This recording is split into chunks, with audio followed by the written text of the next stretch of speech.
Part 2, The Message. Chapter 7. Those who take up any subject with an open mind, willing to learn anything that will contribute to their advancement, comfort, and happiness, are wise.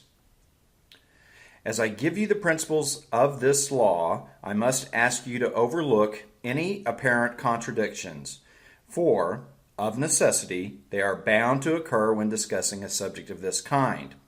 Keep this advice in mind. Take these teachings for what they mean to you individually. If some of the things I say don't make sense to you or appeal to you at this time, don't force yourself to understand them or accept them. What you may fail to understand or even reject now will no doubt appear plain and become valuable to you later as your capacity to receive increases. There are times when the changing of words make an idea more clear or more appealing to different people. If you find that replacing my words with your own makes a statement clearer or seems to fit in with your beliefs or mental makeup, you may do so freely. Those who think they know everything will learn nothing. Those who approach a subject with doubt and resistance will learn very little. There is not much hope for them, but those who take up any subject with an open mind, willing to learn anything that will contribute to their advancement, comfort, and happiness, are wise. Although I don't ask that you believe all that I tell you, for to do so would be to interfere with your freedom of thought, I ask you to try not to doubt or resist what I tell you, for that will prevent you from gaining the help you are seeking. For your own highest and greatest good, your attitude should be just this. I'm going to listen to these teachings with an open-minded, neutral attitude, determined to gain all the benefits they offer me. The fact that I don't understand or even believe a particular statement or proposition at this time doesn't necessarily make it any less true. To make use of the law, it's necessary that you have a clear understanding of its operation.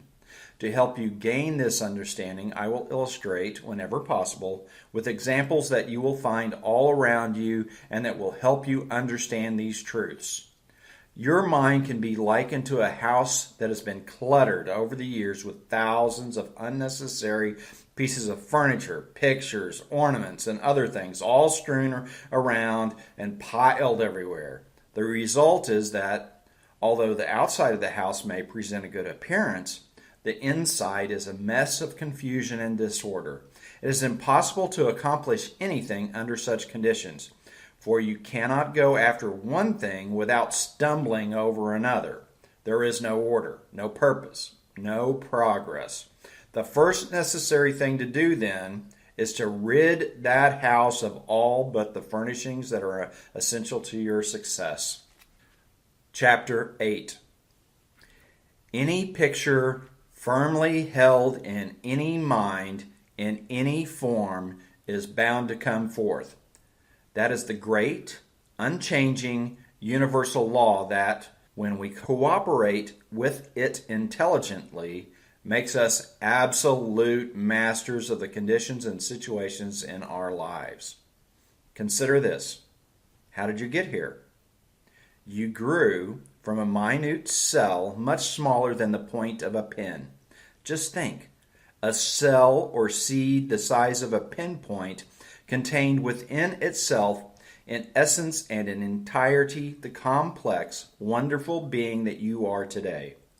Surely that cell could not possibly contain the physical forms, no matter how infinitesimal they may be, of your body, head, hair, arms, legs, hands, feet, and all the wonderful organs of your body. Well then, how did you arrive at your full stature as you are today? That cell contained within it a spark of mind. That cell had the power, true to the law of its own being, to hold a fixed image or picture of you, and you unfolded, grew, and eventually outpictured or became objectified in obedience to that law. If this wording doesn't appeal to you, your reasoning will certainly admit that there is a power at work in that cell that unfolds according to a definite plan. So an intelligence of some form has to be present. The presence of this intelligence is what I mean when I say that that cell contains a spark of mind. It is necessary at this point to get one fact clear, for it is the fundamental basis from which we proceed.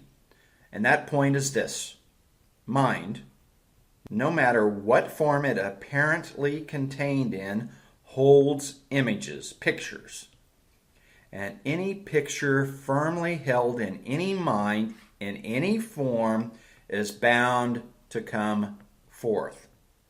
That is the great, unchanging, universal law that, when we cooperate with it intelligently, makes us absolute masters of the conditions and situations in our lives.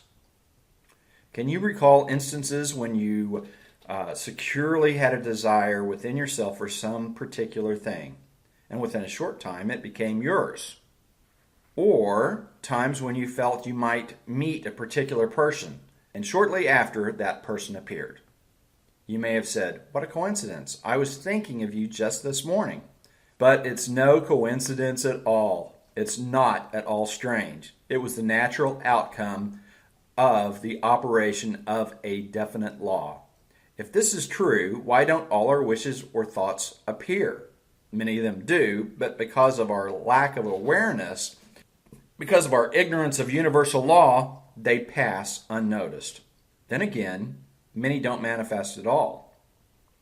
I can use your knowledge of radio to illustrate why. Have you ever wanted to tune into one particular station when there were one or more other stations competing for the same spot on the dial? The result is a jumble of confusion. But if you reach that station when the others are temporarily off, you get it clearly and your desire is gratified.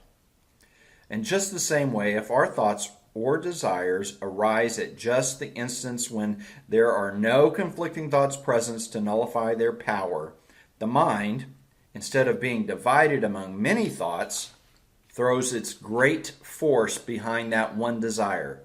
That desire becomes outpictured or externalized.